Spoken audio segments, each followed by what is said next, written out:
მოგესალმებით პოსტალიონი გრძელდება და გრძელდება თან როგორ ჩვენთვის ყველასთვის საყვარელ მიხეილ ცაგარელთან ერთად. მოგესალმებით დილამშვიდობისა, ყოველივე კარგ, ბედნიერ დილას და ყოველივე კარგს გისურვებთ. აბა ჰანა, მშვიდობა ხო? დაწყეხ მოყევი. მათ შორის გიყურებდით ახლა სხვაჩვით სამბოს რო ცეკვავდით ამომეწონა. დილი და მე მგონი თქვენ ყველაზე კარგად ხალისობთ რა. დილი და ცეკვა, სიმღერა, ერთი ამბავი. კარგი სამსახური გვაქვს. ამბობ, ასო დილი და იქნი დადებით თან ახლა კეთფარისაშუა ცეცხლი დაანთო თქვენს დაუმატეთ და მეც ვარ აი მახტკინებულ მდგომარეობაში. კი ბატონო, მოკლედ ბატონო მიხეილ, რაღაც ძალიან კარგად ვარ. ხო, არა. თუნდა დააკაგუნო ყველგან. არა. კარგად უნდა იყო ჩემო კარგო, იმიტომ რომ შენ ხარ ახლა ლომი ზოდიაქო და ლომი იცი შენ განთავისუფლდა 9 თვიანი უბრალოდ რომელშიც იგი იმყოფებოდა შავ მთვარის ზეგავლენის შედეგად. აწი რას დრო გავასო უფრო უკეთ დადებითად იგზნობ თავს, განწყობა შეიცვლება და ასე შენგობ. თუმცა ეს კვირა მაინც ითხოვს ყურადღებას და ყველასგან. და რატო? ეხლა ამაზე ვისაუბრებ. ჩემო კარგო, პირველი დავიწყოთ ისრაელით. რა მოხდა ისრაელში? აი მე სხვა მინდა გითხრათ რომ უკვე კარგა ხანი ამაზე ვსაუბრობდი, მაგრამ კაჩველი მომსვანი არ იყო. ისრაელს მართავს მე მახსოვს თევზების თევზებში შევიდა სატურნი, ეს არის ერთ-ერთი დიდი კოსმიური მასშტაბებელი და დამსჯელი პლანეტა ერთდროულად და ზუსტად დაუპირისპირდა მის საწინააღმდეგოდ ქალწულში შავ მთვარეს მასუნებელ ძალას. პლუს შეიკრა მარსის და პლუტონის ორი ომის პლანეტის ძალიან ცუდი ერთმანეთთან დამოკიდებულება. ანუ ეს იყო ფიტილი, რო ეთქვია, რომელსაც დაანთო უცებ ცეცხლი. რატო ისრაელმა მოადუნა ყურადღება, ჰქონდა შიდა არეულობები, რის შემდეგაც მოხდა ზუსტად ეს, ანუ კოსმიურმა მასშტაბებელმა მოუწყო ახლა გამოცდა. გამოაფხიზლა უცებ, რომ დაუბრუნდით ძველ თქვენ მდგომარეობას. მართალია ეს ხერთან არის დაკავშირებული, მაგრამ სამწუხაროდ ეს ფიტილი ჩაერთო ისრაელისთვის. სადღაც ერთი თვე დაახლოებით იქნება ეს ამბები. ეს რაც ახლა არის ოქტომბერში მაინც, იმიტომ რომ ჩვენ წინ გველდება მზის და მთვარის დაბნელებები. და ესენი აუცილებლად ამ სიტუაციას კიდე გაგვიგრძელებენ. ეს პირველი. ეხლა მეორე, რაც შეეხება უკვე ჩვენ თავს და ამ კვირას. პირველი და უმთავრესი გავითვალისწინოთ დედამიწა უარყოფით ენერგოველშია. შემდეგ კვირიდან გადავა უფრო დადებითში. ამიტომ ეს კვირა უნდა გავიაროთ ფრთხილად, წინდახედულად და რატო? დაგვირგვინება ამ კვირასი არის შაბათი დღე, 14 რიცხვი, როდესაც ჩვენ გველოდება ერთდროულად ახალმთვარეობა და მზის დაბნელება. ანუ ეს ნიშნავს, რომ ძალიან ბევრს დაუბნელდება ტვინი. ადამიანი გახდება ხშირად არაადეკვატური და ვერ აგიხსნით, რატო თქვა ისე, რატო გააკეთა ასე. მარჯვნივ რო აპირებ და მარცხნივ რატო გადაუხვია. ვერ აგიხსნით. წინასწარ ბოდიში რომ მოვიხადო. რა გონია ვინმესთვის ეს დამაკმაყოფილებელი იყოს, რატო? იმიტომ რომ ყველა ეგზალტირებულ გაღიზიანებული ამ პერიოდში. ეხლა ამ ვინ მიიღებს ბოდის და ვინ არა, კიდე გასარკვევია და ეს ბოდი შეიძლება ზოგიერთთვის კიდე ფიტილივით აღმოჩნდეს გამაღიზიანებელი, ხო? ეხლა მოდი ამოვშოთ რა, ჯანმრთელობას მაქსიმალური უკვე პარასკევის საღამოდან, შაბათი მთელი დღე და დილა კვირას.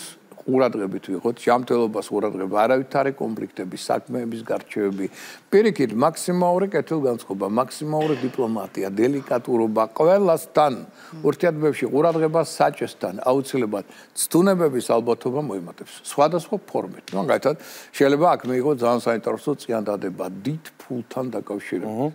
არ დაიჯეროთ. საპნის ბუშტივით გასხდება ეს ყველაფერი და ამok დახარჯავთ უზარმაზარ დროს და ენერგიას ამაში. ამიტომ რაც გათ იმით დაკმაყოფილდით და მაქსიმალურად გავფრთხილდით ურთიერთობებს. იმიტომ რომ აქაც დაძაბულობის ტენდენცია მაღალია. ჯანმრთელობის კუთხით განსაკუთრებული ყურადღება სასწორებს. რატო? იმიტომ რომ სასწორში ხდება მზის და მთვარის შეერთება და დაბნელება. ანუ ეს ნიშნავს რას? სასწორის პროექცია, ყელი, ენდოკრინული სისტემა, თირკმელები და კანი, ზოგჯერ ალერგიული გამონაყრები საკვებზე. აი ეს ყველასთვის არის საყურადღებო ამ დღეებში. და ვიყოთ ამ ხრივ ყურადღებით და ფრთხილად. დაბნელებებზე არაფერი ახალი სარისკო, არავითარი სერიოზული გადაწყვეტილებები და მნიშვნელოვანი საქმეები. ყოველდღიური საქმეები. ესე იგი, ზოგჯერ ხალხს არადეკვატურად ესმის. იგი რა გავაკეთოთ? არავდგეთ საწოლი და ანეს მეკითხე, არა. ყველაფერი გააკეთეთ, ორმაგი ყურადღებით, არ გარისკოთ და მაქსიმალური დადებითთან ურთიერთობა.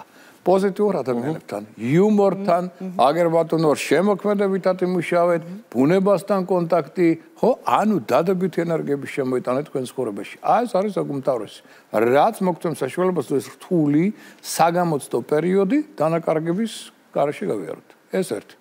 ეხლა მეორე მშვენი მოვლენა დღეს ხდება. ვენერა სიყვარულის მმართველი პლანეტა დიდი ხნის ყოფნის შემდგომ ლომის ზოდიაქოში გადადის ქალწულში. ეს ნიშნავს რას? აგერ ჩემო კარგო ვენერა და მერკური მარსიც ანასპირად ჰოროსკოპში ქალწულში. ამიტომ ვენერა რო გაივლის ამ სამ პლანეტას მერე ნახე შენ მისი გაფურჩქნა. აჰა, ეს ერთი. მე ფორჩქნები. ხო. ეხლა მეორე მომენტი, რახან გადადის ვენერა ქალწულში და ეს მოვლენა იქნება შუა რიცხვებამდე მაინც ნოემბრისა.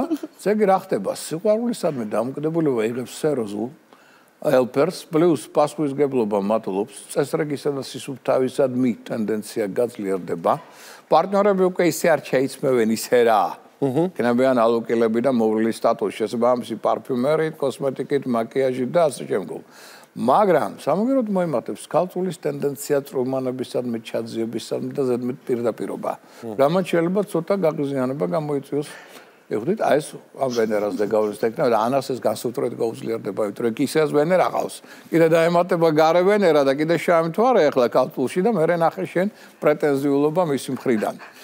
კაცებო უფრთხილდით.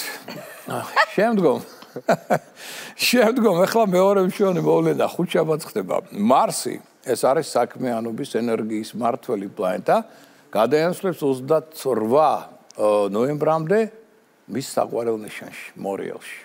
ანუ რა ხდება? ესე თითოეულ ჩვენთაგანში ამზე გავლენის შედეგად მოიმატებს მორიელისებრ უშიშარე მებრძოლის სულისკვეთება, აქტიურად მოქმედების უნარი, შრომის უნარიანობა, ნებისყოფა, მოთმინება, ორგანიზებულობა, დისციპლინა. კი, კარგია. მოიმატებს ინტუიცია, მშვენიერია. მანიაკალიზმი არა. მაგრამ რა მოიმატებს? ნეგატივი. რა ნეგატივი მორიელის მოქმედებისა? ზედმეტი ეჭვიანობა, ზედმეტი პირდაპირობა და არადელიკატური მოქმედებები და თან სარკასტული გამოთქმები. მაგას გულისხმობ. კი, რა თქმა უნდა. პირდაპირ სულში იცის ამან კარგად. თავზეა გამოვლილი ყველაფერი და თან მის ფსიქოტიპშიც არის. იმიტომ რომ ეს სამი პლანეტა მერვე სახლია. ყველაფერი რატო ამის ფსიქოტიპში? აჰა, ესეა. იმიტომ რომ ეს არის ნაზავი ლომისა, ქალწულისა და მორიელისა. სამი ნიშნის ნაზავი. Hello. აბა, ესეა. კარადი, ცოტა გაიცი. შემოგივლას. ეხლა შემდგომ ჩემო კარგებო გავითვალისწინოთ კიდევ რა რომ მარსის გადასვლა მორიელში გააძლიერებს ასევე წყენის ნამოსხმოვრების სამაგიეროს გადახდის სურვილს. ხო, ესეც ნეგატიური თვისებებია, რაც ითხოვს ცოტა მეტ ყურადღებას მოქმედებისა და საქმეების, რათა ამ თვისებებს გვერდი ავაროთ. ესე იგი მთლიანობაში კვირა მე მგონი გასაგებია, დაძაბულია, დედამიწა ორყოფითიან რგოლშია და თავდება აი ამ გვირგვინით შაბათს. ანუ მზის დაბნელებით და ითხოვს ეს ყურადღებას ყველასგან. ეხლა ვნახოთ უკვე ცალკეული ნიშნების პერსპექტივები, იმიტომ რომ გვინდა ჩვენ არ გვინდა, კარგად ვართ, ცუდად ვართ, მაინც რაღაც წყალქვეშა დინებები ყველას ექნება ამ კვირის განმავლობაში აი მოვლენებთან დაკავშირებული. და რასთან არის ახლა ეს დაკავშირებული? პირველი, ვერძი. ახლა ქეთიმ გაგვართო ფარისაშვილმა ვერძმა დაგვინთო ცეცხლი ყველაფერი ეს კარგია, რატო? იმიტომ რომ კარგად ზნობენ თავს, ენერგოტონუსი მაღალი აქვს, ეს ნიშანი აქტიური, ენერგიული, ინიციატივიანი, ეს ყველაფერი კარგია, მაგრამ რაც ყველქვეშა დინება აქვს? პარტნიორული კარმული ვალების გასტუმრების დროა. ანუ თუ მათ ქონდათ რაღაც შეცდომა პარტნიორებთან, მაგალითად წინა წელს, ამ წელს ხო შეცდომები დაუშვეს, არასწორად მოექცნენ, აი ახლა პარტნიორებთან ექნება დაძაბულობა. შეიძლება ბიზნეს პარტნიორი იყოს, შეიძლება სასწავლო პარტნიორი და შეიძლება სერიოზულ კონფლიქტს გადაიდეს. მათ შორის შეიძლება ფულის გამო, შეიძლება უძრავი ქონების გამო და შემდგომ, ხო? თუ ეს პრობლემები მათ არ ქონდათ, მაშინ ეს კვირა იქნება მშვიდი. თუ ქონდათ, მაშინ მართებთ რა? არა კონფლიქტის შესვლა, არამედ მაქსიმალური დიპლომატიის და დელიკატურობის გამოვლენა. რათა ამით გვერდი ოროს გამძაფრებას ამ კარმული ვალების გასტუმრების. სხვა მხრივ პერიოდი კარგი აქვს. კუროსთან ბოდიში. ერთი ენერგოტონუსი აქვს დაბალი. დავიწყოთ კიდე, ხო? ეს ნიშნავს რას? გაღიზიანება მატულობს, როცა ენერგოტონუსი დაბალია და აქ აღიზიანებს რა? ყოველდღიური ცხოვრებისეული რუტინა და უპასუხისმგებლობა განსაკუთრებით სამსახურებრივ სფეროში. სადაც შეიძლება რაღაცა დაპირება მიიღოს, არ გაკეთდეს. ან ბიზნეს პარტნიორებმა დააპირდნენ, მერე არ მიიღოს ის ფინანსური დივიდენდი, რაც მას ძალიან აღიზიანებს ესეთი მოქმედებები. ხდება პრეტენზიული თვითონაც და მის საწინააღმდეგოდ პრეტენზიები პარტნიორთან მხრიდან მატულობს. და თუ გავითვალისწინოთ, რომ ხდება ნაკლებად დელიკატური, ზედმეტად ხისტი, პირდაპირი და ჯიუტი და თან ენერგოტონუსი დაბალი აქვს, ეს 200 უკლია მეტად იწვევს, ასე ვთქვათ, საომარ ვითარებას, როგორც სახში, ასევე სამსახურში. ამიტომ ყურათა უმრავლესობას ეხაჭირდება თავდაჭერა. პლუს მეტად დასვენება და კარგი გამოძინება, რაც ძალიან მნიშვნელოვანია მათთვის, ნერვული სისტემისთვის. შემდეგ კვირიდან პერიოდი უკეთესია, ამიტომ იქ ენერგოტონუსი ცოტა მოიმატებს და უკეთესად იგრძნობენ თავს. თავზე შემოირწყა ნიკო ხელი. არ შევა, ვინ დაინახა, რატო აცხადებ ახლა რა გინდა? აი ესე. ხო, ნუ ნიკო. ხო, იმიტომ რომ სასწორი იქნება, რომ კითხვენ უნდა იყოთ გაწონასწორებული ამ თმობი და კაი, შემდეგ. ნიკოს აქვს ძალიან საინტერესო რეაქციები, ჩემთვის მეტუმეტეს სხვას შორის, იმიტომ ძალიან რეალისტურად აღწერს თან ხატრულად არტისტულ. ხო, სიტყვა არ ჭირდება გადმოსცემს პირდაპირ. ხო, იმიტომ რომ სუნგონია, რომ რაღაცა მოყოლილი მაგ და იმას მეუბნება, რომ კი, ესია, ხა. კარგი, ტყუპები, შემოკარგება, ენერგოტონუსს არ უჩივით, აქტიურობა, ენერგიულობა, კონტაქტურობა, გონება-מחვილობა ეს თქვენ გაქვთ გამჭეახობა თქვენისა, მაგრამ სამწუხაროდ მატულობს სულსტრაფობა. ყველაფერი გინდათ უცებ ახლა და ამასთან ერთად შეიძლება ფორსირება დამოკიდებულების ან დაუშვათ საქმისა გახდეს სეროზული შეცდომის თვალსაჩინო ფაქტორი. ამიტომ ეხლა ერთის მხრივ ვიტყვით, რომ კი, იღბლიანი პერიოდი არის, კი ერთის მხრივ, მაგრამ თუ თქვენ იჩქარებთ და ზედმეტად სწრაფად იმოქმედებთ, ეს იღბლიანი პერიოდი წყალში გადაიღრება და რეალურად შეცდომას დაუშვებთ. ამიტომ ძალიან მნიშვნელოვანია თქვენთვის რა? თანადგომა ახლობელთა ოჯახის წევრების მეგობართა მხრიდან. და ასევე თუ შვილებთან გაქვთ კარგი ურთიერთობა, აი ეს თანადგომა იქნება ძალიან მნიშვნელოვანი და ძალიან ბევრ შეცდომებისგან დაგიცავთ. აი ეს არის ძალიან მნიშვნელოვანი ამ პერიოდში, იმიტომ ვიმეორებ თქვენი სულსტრაფობა და სწრაფად კეთების ეხლა სურვილი, ყველაფერი გინდათ ეხლა უცებ, 10 საქმეს ერთად კიდევთ ხელს და აქედან გამომდინარე შეცდომები შეიძლება სერიოზული დავუშვით. იღავეთ ყურადღებით. გერჩხებს პირიქით, ეძინება. ენერგოტონუსი დაბალი აქვს. ამიტომ სულ ეძინება არ ყოფნის, ასე ვთქვათ, ჯანმრთელობა, მეტად უნდა დასვენება და არავითარი კაპიტალ დაბრუნდება, არავითარი ახალ ბინაში გადასვლა, ბინის შეძენა, გაყიდვა, არავითარი აქ ზედმეტი რემონტის გაკეთება. ამისთვის ეს პერიოდი არ ვარგა. თქვენთვის ახლა ძალიან მნიშვნელოვანია ფულის შენარჩუნება. რატო? იმიტომ რომ შეიძლება მოულოდნელი წინასწარ-განმსაზღვრელი ხარჯის წინაშე აღმოჩნდეთ. მაგალითად, სახლში გაფუჭდეს სანტექნიკა. ან საყოფაცხოვრებო სხვა სახის პრობლემების შექმნას, რაც ისედაც ფინანსურ დანახარჯთან იქნება დაკავშირებული. ამავდროულად მემკვიდრეობის საკითხები ახლა არ გადაწყვეტოთ და რაც შეიძლება შეინარჩუნოთ კარგი ურთიერთობა ახლობლებთან. ოჯახის წევრებთან. არ არის გამორიცხული შეიძლება ოჯახის წევრებს გაუჭირდეთ ამ პერიოდში და დაჭირდეთ მათ შორის თუნდაც თქვენი არა მარტო მორალური და ფიზიკური, არამედ მატერიალური დახმარება. ამიტომ ამ მხრივ ვიყავით ცოტა ყურადღებით, იმიტომ რომ აქ თან უნდა დაისვენოთ, არ გადაიღალოთ და თან დაჭირდება ზოგიერთ ახლობელს თქვენი თანადგომა და დახმარება. რაც შეეხება ლომს, ლომი ახლა არ უჩივის ენერგოტონუსს, ჯანმრთელია, მდგრადია, აქტიურია, ენერგიულია, ინიციატივიანია, ამ მხრივ პრობლემა არ აქვს. პრობლემა აქვს უცნაური ამ კვირაში, ის რაც მას კი არა, კირჩქებს ახასიათებს, მაგრამ ამჯერად გადმოვიდა ლომზე. რა? შინაგანი შიშები, ფობიები, ცუდი აზრების საკვიატების ტენდენცია და გადამეტებული ეჭვი. აი მთავარი ხელისშემშელი ფაქტორები, რაც მათ ნაკლებად ახასიათებს სხვა დროს, მაგრამ ეხლა შეიძლება მეტად გამოვლინდეს. ამიტომ ამ თვისებებს მიაქცეთ მაქსიმალური ყურადღება, რათა ეს არ გახდეს ზედმეტი მერე კონფლიქტების და საქმეების გარჩევის ფაქტორი და ამან არ შეუშალოს ხელი მთლიანობაში საკმაოდ კარგ პერიოდს, მაგრამ განსაკუთრებული სიფრთხილე იცით როდის უკვე პარასკევს საღამოდან და შაბათს, იმიტომ რომ აქ არაც უნდრუკდეთ ზედმეტი ენერგია შეიძლება გახდეს ემოციური გაღიზიანების და ზუსტად ამ თვისებების გაღვიების ერთ-ერთი წინაპირობა. ზემოდან არის კითხვა პარასკევის შაბათი ცუნდრუკის არის და რა უქნათო და არა უშავს არ უნდა იცუნდრუკო ამ ერთი პარასკევი და შაბათი. დაგეგმილი და დავხარჯავთ მაგ ენერგიას. არა, ან იყო გაფრთხილება რომ კარგ ხასიათს და სამეგობროში კარგად წყნარად ყოფნას არაფერს არ უშლის ხელს. ხო, ნუ ახლა ის დაახლოებით იგივეა, ტანკი მოდის და რომ კითხონ, ჩაუხდეთ თუ არ ჩაუხდეთ. ხო, რა ვიცი. ნუ ახლა ჩვენ ვაფრთხილებთ, ხო, და ახლა თვითონ უნდა ჩაუხდნენ და თუ არ უნდა გადაერჩინონ თავი. ადამიანის თავისუფალი არჩევანი წყვეტს ყველაფერს. ჩვენ მხოლოდ ვაფრთხილებთ, არ ვაშინებთ, ვაფრთხილებთ. და თქვენი მოქმედება მთავარი ამ შემთხვევაში ან დაიჯერებ და გააკეთებ ან არა. ბევრი მყავს ისეთი, ვინც არ დაიჯერა და მე მეუბნებ რა და ესე მეკრა. ხო? ამიტომ შემოკარგებო, აგერ ლომისთვის ახლა მთავარია, აი ეს განსაკუთრებით შაბათს ცოტა მეტი ყურადღება აი ამ თვისებების მიმართ, იმიტომ რომ ეს მას საერთოდ არ ახასიათებს, მაგრამ ახლა გაუძლიერდება როგორც შიდაც თუნება და იღავით ყურადღებით. ქალწულს რაც შეეხება, ქალწულებო, თქვენს გმართებთ ყურადღება რატო? თქვენთვის ზამშვანი ახლა ფინანსების მოზღვავება. და რასთვარა შეიძლება მოვიდეს კიდე ძველი საქმეებიდან მიიღოთ მატერიალური დივიდენდები. შეიძლება მაგალითად რაღაც საერთო ბიზნეს პროექტი გქონდეთ, სადაც შეიძლება მოვიდეს პარტნიორი, რომელს გეტყვით, რომ შეიძლება ძალიან დიდი ფული გაკეთდეს. და თქვენ შეიძლება აყვეთ ამ ეიფორიულ დინებას და მე აღმოაჩენთ, რომ საფნის ბუშტივით ხდება ეს ყველაფერი და დაპირება არ სრულდება. ამიტომ ჯობია შემოიფარგლოთ იმ თანხით, რომელიც გაქვთ, ნუ გაეკიდებით ამ კვირაში დიდ ფულს, სამაგრო სტაბილურობას და სიმშვიდეს დაიბევთ, ვიდრე გაეკიდოთ ფრიად საეჭვო, მაგრამ მაცუნებელ დაპირებებს, რომელიც აქ ფულთან იქნება დაკავშირებული და ეს ყველაფერი მერე არაფერის მომტანი არ იქნება.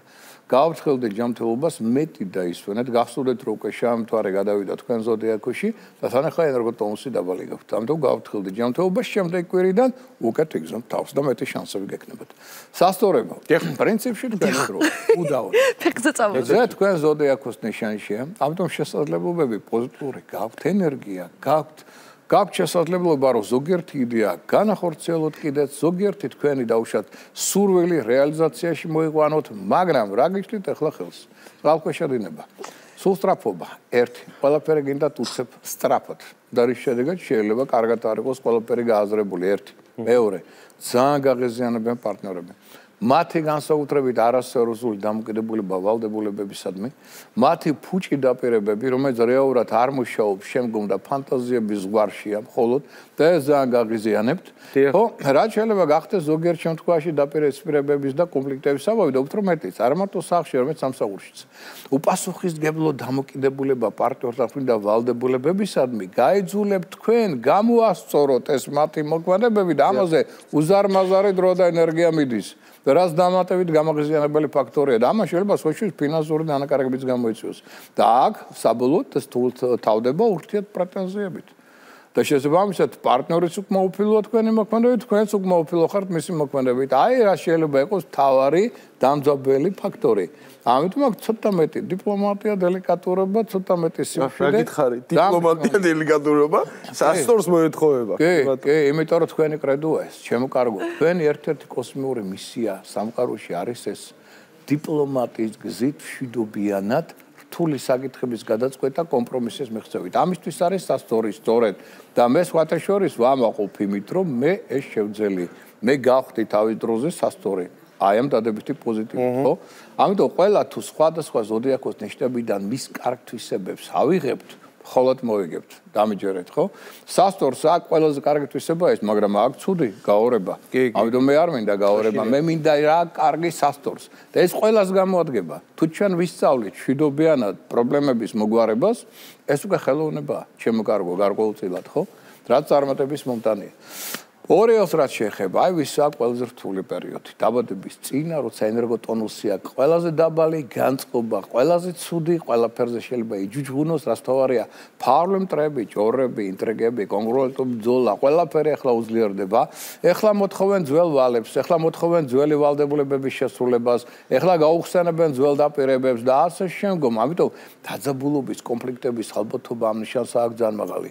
და რაც თავარია, სიწვევს მასში აგრესიას. რაც აპასუხო რეაქციები სრულდება. ამიტომ მორიელებო, ჩემო კარგებო, თან მარსი ომის პლანეტა გადმოდის თქვენთან ახლა ხუთშაბათს იყავით ყურადღებით. ნუ დაძაბავთ სიტუაცია, საქმეებს ნუ გაარჩევთ. ყოველდღიური საქმეებით შემოიფარგლეთ, მშვიდ რიტმზე გადადით და მეტად დაასვენეთ თავი. შემდეგი კვირიდან უკვე ნელ-ნელა გამოცოცხლება დაგეთხებოთ. ამიტომ ეს კვირა აქ არ გააფუჭოთ ისე საქმე, რომ მე მთელი თვე, რომელიც იქნება თქვენთვის გაცილებით უკეთესი, ის მერე წყალში იყოს გადაყრილი და მხოლოდ კონფლიქტებში გაატაროთ. რისი ტენდენცია არის, იმიტომ რომ თუ თქვენ ახლა დაბნელებაზე კონფლიქტ შექმნით, მთელი თვე კი არა. შემდეგ დაბნელებამდე 6 თვე შეიძლება სულ კონფლიქტებში აღმოჩნდეთ. ამიტომ მე ყველას რატო ვაფრთხილებთ საგანგებო დაბნელებებზე, იმიტომ რომ ჩვენ ამის მერე გვექნება 28-ში კიდევ მთვარის დაბნელება. დაბნელებებს დერეფანი და გავეროთ, ხო? და დაბნელებებს როგორც გაევლის ადამიანი, შემდეგ დაბნელებამდე ისე გადის. ამიტომ ოპტიმისტურად გახვალთ, დადებითი განწყობით, ესე იქნება შემდეგი პერიოდი. იჩხუბებთ, კონფლიქტი გექნებათ, კონფლიქტში გაატარებთ. ამიტომ აერჩიეთ, ყველას ეხება ეს, მათ შორის მორელს. შილდოსანი, კარგია, აქტიურია, ენერგიულია, ინიციატივიანია, ოპტიმისტია, კი ბატონო, ეს ყველაფერი კარგია, გონება მახვილია, მაგრამ რა ნეგატიური ტენდენციებია აქ წყალქვეშადინება სად არის ზედმეტად სარკასტულ გესლიანია უნდა არაობიექტურობად ხშირად არაობიექტური აზროვნების შედეგად თავისი გაატაროს ცოტა ეგოისტურია და დიქტატორია რაც საფასქო რეაქციას გამოიწვევს ამიტომ დელიკატურობა ისევ დიპლომატია მისი მხრიდან იქნება ძალიან მნიშვნელოვანი რომ აქ ურთიერთობები არ დაძაბოს თუ ამას შეძლებს იქნება საღი ლოგიკური აზროვნებით ახსოვსე და ობიექტური მაშინ კვირა იქნება საკმაოდ კარგი. დღის გასთხოვ რომ მაქსიმალურად იყოს ყურადღებით ჯანმრთელობის მიმართ ენერგოტონუსი დაბალია, არ გადაიღალოს და ეს არ არის რეფორმების კვირა. არაფერი ახალი რეფორმაციული აქ არ შემოიტანოს, იმიტომ რომ აქ შეიძლება იყოს ცვლილებები მათ შორის საკადრო სამსახურში. დღის გაუნდა იყოს აქ მზად რომ არ გაიფუჭოს თავისი ზედმეტი სიხისტით ურთიერთობა კოლეგებთან, ხელმძღვანელებთან და არ მოხდეს მერე საკადრო ცვლილებებში. ამიტომ სიახლეების დრო ეხლა არ არის, შვიდ და წყნარად რასაც აკეთებს ის აკეთოს და არავითარი სასამართლო პროცესები. სადაც ექნება დიდი ფინანსური და სხვა სახის დანაკარგები. რაც შეეხება მერწყულებს, მერწყულის მთავარი პრობლემა არის რა? კი, ჯანზია, ენერგიული, აქტიური ამ ხრივ არ უჩივის არაფერს, მაგრამ განსაკუთრებული მიდრეკილება აქვს სიახლეებისადმი. რაც თავარია სიტუაცია მის ირგვლივ კატასტროფული სიჩქარით იცვლება. დილით ერთი უნდა და საღამოს სხვა იდეა აქვს და იმის განხორციელება უნდა. რის შედეგად შეიძლება მთელი კაპიტალი ჩადოს აი ეს მოულოდნელ იდეაში, რაც იქნება მერე საბოლოო წამგებიანი, იმიტომ რომ კარგად არ არის მოფიქრებული. ამიტომ მე მერწყულებს თხოვ, კარგად 7 ჯერ გაზომ ერთხელ გაჭერის პრინციპით იმოქმედეთ. კარგად დაწონეთ რა გინდათ, არ იჩქაროთ და თუ კაპიტალს დებთ ინვესტიციებს, იდეებს, პროექტებში, ის უნდა იყოს კარგად მოფიქრებული. მაშინ იქნება წარმატებული. სხვანაირად თქვენ აღიზიანებთ ასევე პარტნიორებს, რატო? იმიტომ რომ მოულოდნელი ცვლილებებით იდეებისა პარტნიორებიც იმნევიან. რაც შეიძლება გახდეს კონფლიქტის საბაბი. რაც შეეხება თევზებს, ერგოტონუსი დაბალი აქვს, ჯანმრთელობა არამდგრადია, ფსიქოემოციურად არასტაბილურები არიან და ამ ხრივ ცოტა მეტი ყურადღება მართებ. შეიძლება მოუხდეთ ჯარიმების დაუშვათ გადახდა, ვალდებულებების გადახდა, ვალების დაბრუნება ამ პერიოდში და ძალიან მშვენიერი მათთვის სტაბილიზაცია პარტნიორული ურთიერთობებისა, რათა აქაც არ დაიძაბოს სიტუაცია. ერთი სიტყვით ვეცადოთ, ვიმოქმედოთ თხილად ინტუიციაზე დაყრდნობით ყოველდღიური საქმეები და თუ შემოქმედებით სფეროში ჩაერთვებით, სულაც არ იქნება ცუდი. ამით უფრო ფრთხილად გაევლით ამ შედარებით რთულ პერიოდში. პარასკევი შაბათი. ვინც გაფრთხილებულია, ის შეარაღებულია, თქვა წარმატებულია. დიდი მადლობა ბატონო მიხეილ.